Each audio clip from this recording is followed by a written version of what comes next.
Hello Indie Game fans, part 3 of the indie games I missed in November includes a stylish tactics title, really wild, weird stuff, and a number of roguelites, a couple of which have been very well received. We begin with the Game Boy inspired title Pocket Penguin, which looks retro in all the right ways. I did have a Game Boy Color when I was younger, but did go back and revisit some of the older Game Boy titles, and from what I remember, this absolutely nails what they are going for. Everything from the color scheme, the art, and especially the UI at the bottom of the screen, this looks so wonderfully nostalgic and looks like it was made with a lot of heart. Very classic platforming action as well, with a shop, secret items and Easter eggs, and looks delightfully simple and wonderful.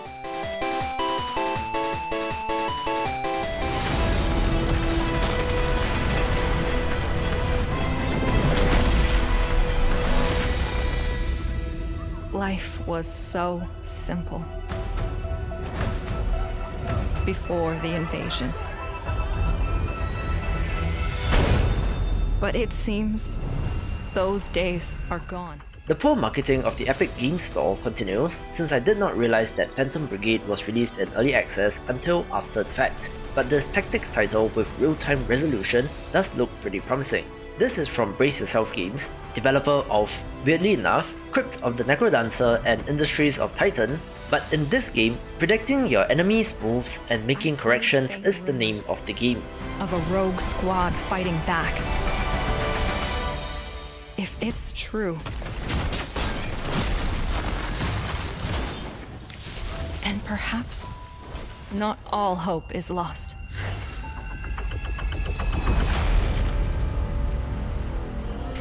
Welcome to Star's End. This video is brought to you by Star's End, a multiplayer sci-fi survival game which has been in early access for slightly more than a year and seems to be shaping up quite nicely. Ours is one of few generation ships to arrive at Star's End for a while. The whole Earth crisis and all. This is primarily a first and third person title with procedurally generated planets, PvP, territory control, faction wars, base construction, and even story-based missions. What I do like about this is that it's a very nice change of pace from the traditional survival game, not simply prehistoric rocks and clubs, or even zombies for that matter. And with the freedom to explore multiple planets, this does have potential. If you're listening to this, do check it out via the link in the description, since it will bring you to the store page where it is 60% off, so do consider giving it a go. Ah, frontier life. What is the most powerful drink around the world?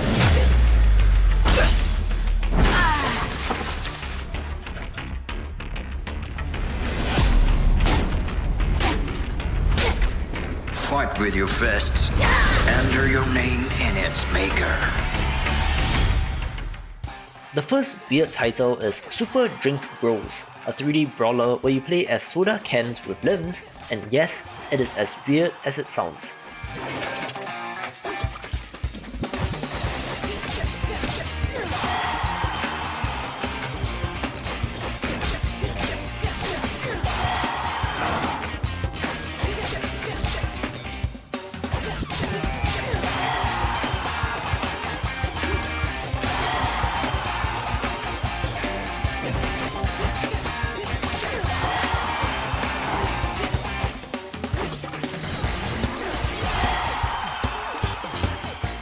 I do love indie games for how weird they can get, and this is certainly up there, but it does look like a decent fighting game on top of the zaniness.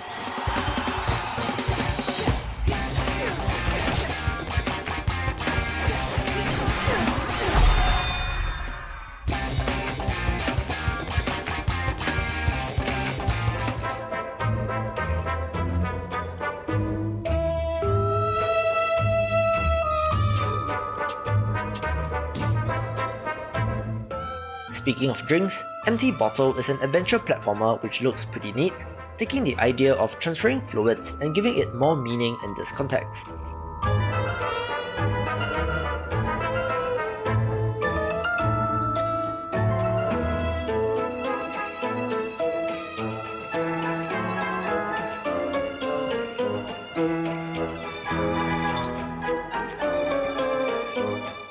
Bottles and jars of every shape and size exist in this world, with a whimsical look that is pretty cute, although the English text on the store page does seem a little off and may have been Google translated.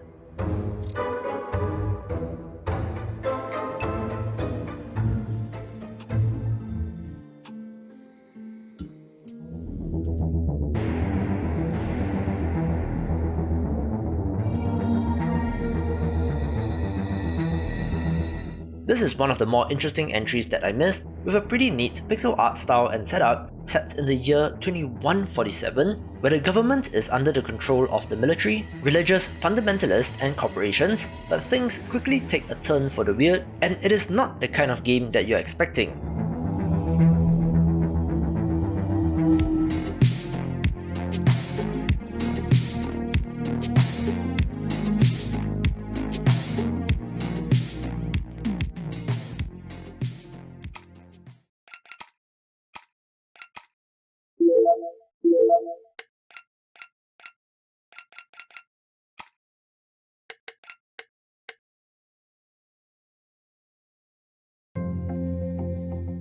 These people basically created Jurassic Park, not from cloning them, but from time travel, and surprise surprise, DINO has it as a turn-based RPG. This is in early access with about 60% of the content, but for thinking out of the box, this gets a spot.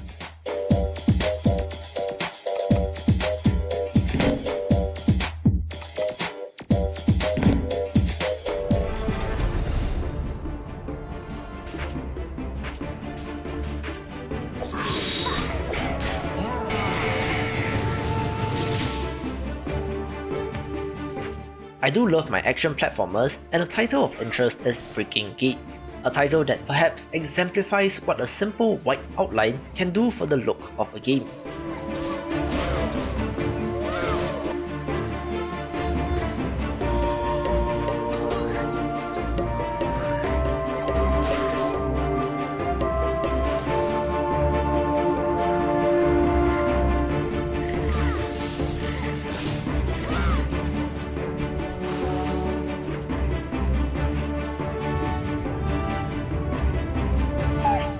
It's a combo-focused 2D brawler with exploration and RPG elements, and not quite a Metroidvania, but still seems like a neat, smaller title.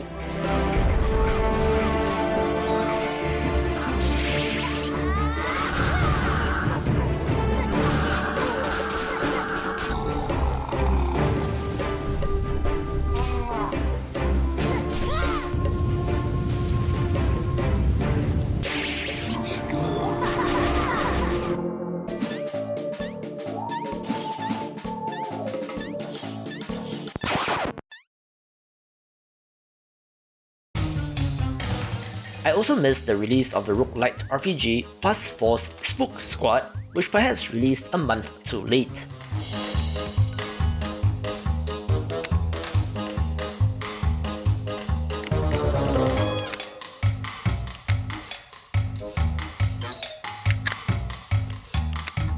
It has you playing as a ghost-busting fox, traversing tile by tile looking for the Polter Prince, where the abilities are all affected by dice.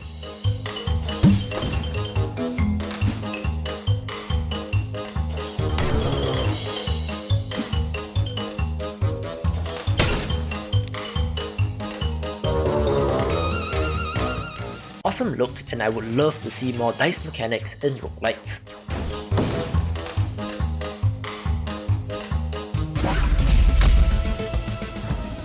That looks fun.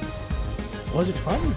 Gunnhildr is an awesome roguelite FPS that taps on Norse mythology, but brings it into a new age with the sci-fi slant. You play as a warrior trying to shoot your way out of essentially hell, wielding guns, grenades, and your fists.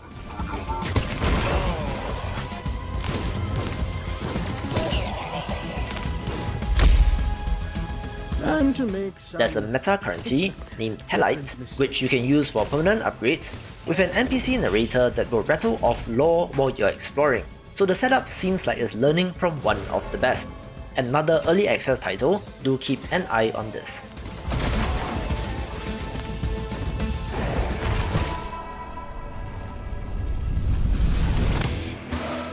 One of the not so indie entries is Atlas Rogues, the successor to the beloved fan favourite Atlas reactor from 2016, which did shut down in 2019.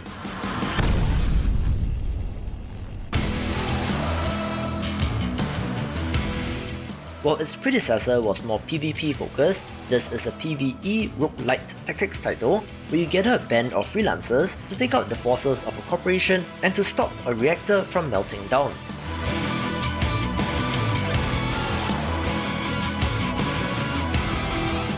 Currently sitting at mixed reviews, with the main issues being bugs and how different this game is compared to Atlas reactors, the former of which can be fixed and the latter being a non-issue in my opinion, so we'll see how early access goes for this. A wise man once said, "If you desire peace, prepare for war." And so, we did. Whole economies dedicated to military technology. Decades of research. Thousands of our greatest minds searching for the ultimate weapon. Governments striving for dominance, each needing to be the most powerful, the most threatening, the most feared. But deep down, we knew it was just a game, a cold war. We knew it could never happen. We were wrong. I associate publisher Slytherin with dense, strategic and tactical titles and do trust them to pick the best, so if you're interested, ICBM may be worth a look. Interestingly, rather than being a more classic 4X or grand strategy title, this is instead in real time, where you play as a world leader and have to navigate the complexities of nuclear deterrence or war. ICBM is a real-time strategy game about nuclear war. Choose the world map, pick your faction, and get ready to fight a game of mutually assured destruction against your friends or the AI. Explore the research tree and try out different strategies every time you play. ICBM has 20 unit types and 12 nuclear weapon types to choose from, plus 44 technologies to explore. Strike your enemies with intercontinental ballistic missiles, use bombers to deliver massive payloads, or use submarines to deliver nukes from the least expected locations. Don't leave your cities unprotected, and be sure to keep your citizens safe from harm. In ICBM, building a strong defense and intelligence network is as important as to how many megatons you drop. Power up your SAM sites to intercept enemy missiles and upgrade your radar and satellite network. You will need to identify the location of enemy assets. Reduce micromanagement by making use of the strike planner. Set up detailed plans in advance. Target specific structures, units, and cities, and synchronize your ICBM launches to overwhelm your enemy's defenses. Play custom matches in multiplayer mode and play with up to 7 other players. Play in free-for-all, fixed teams, or co-op games, all while improving your ELO score as you climb the leaderboard. Use diplomacy to gain strategic advantages. Share information, technologies, or even the location of your silos with your allies to wage war against common enemies. Be aware, however, that these alliances might not last forever, and you might find yourself fending off attacks from your former friends.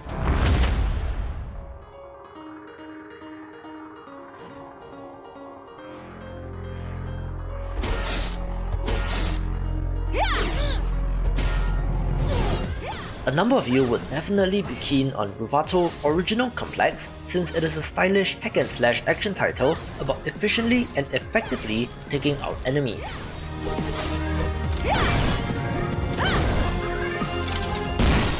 If this developer's name seems familiar, that is because this South Korean developer put out the action roguelite Remy Law Lost Girl in the Lands of the Law last year, where this does have a darker tone.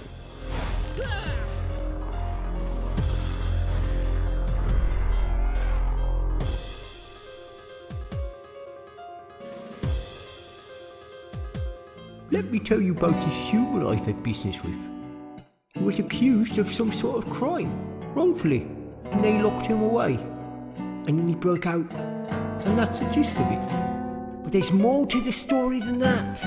There were dungeons, ever-changing, and monsters. Thankfully, he was a good fencer.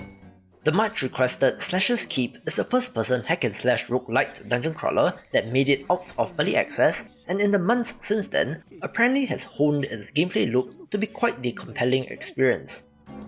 Crafty sort he was.